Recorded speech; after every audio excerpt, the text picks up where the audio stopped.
Iran থেকে ছোড়া ballistic missile হামলায় ইসরায়েলের উত্তরাঞ্চলের শহর হাইফা ও দক্ষিণাঞ্চলে বীরশেবায় ভয়াবহ বিস্ফোরণ ঘটেছে। এ ঘটনায় এখন পর্যন্ত একজনের মৃত্যুর পাশাপাশি অন্তত 23 জন আহত হয়েছেন বলে জানিয়েছে ইসরায়েলি কর্তৃপক্ষ। স্থানীয় সময় শুক্রবার বিকেলের দিকে ইরান 25টিরও বেশি ব্যালিস্টিক মিসাইল ইসরায়েলের বিভিন্ন স্থানে নিক্ষেপ করে। এই ঘটনায় দেশ জুড়ে বোমা হামলার সাইরেন বাজানো হয় এবং প্রায় 1 কোটি মানুষ বাংকারে আশ্রয় নেয়। উত্তরাঞ্চলে কারমিয়াল শহরে আশ্রয় নিতে গিয়ে 51 বছর বয়সী এক নারী হার্ট অ্যাটাকে মারা যান। হাইফার মেয়র ইয়োনা ইয়াহাভ জানান, শহরের 2টি কৌশলগত এলাকাতে এই হামলা হয়, যদিও তিনি বিস্তারিত কিছু জানাননি।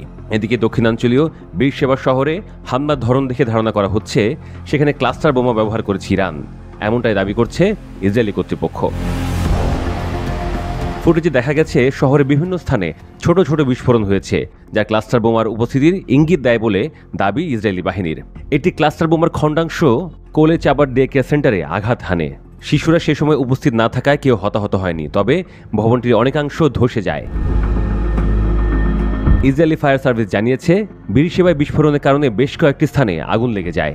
ইরানের হামলার ক্ষয়ক্ষতির বিবরণ সহজে আনে না ইসরায়েল, তবে এবার তারা কৌশলে ইরান মসজিদে হামলা করছে এই গল্প শুনিয়ে বিশ্ব মুসলিম কমিউনিটিকে বিভ্রান্ত করার চেষ্টা করছে বলে মনে করছেন বিশেষজ্ঞরা।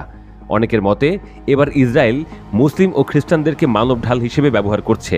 পুরনো কৌশলে তারা নতুন করে মুসলিম ঐক্যে ফাটল ধরাতে চায়, অথচ তারাই গাজায় শত শত মসজিদ নির্বিচারে গুঁড়িয়ে দিয়েছে।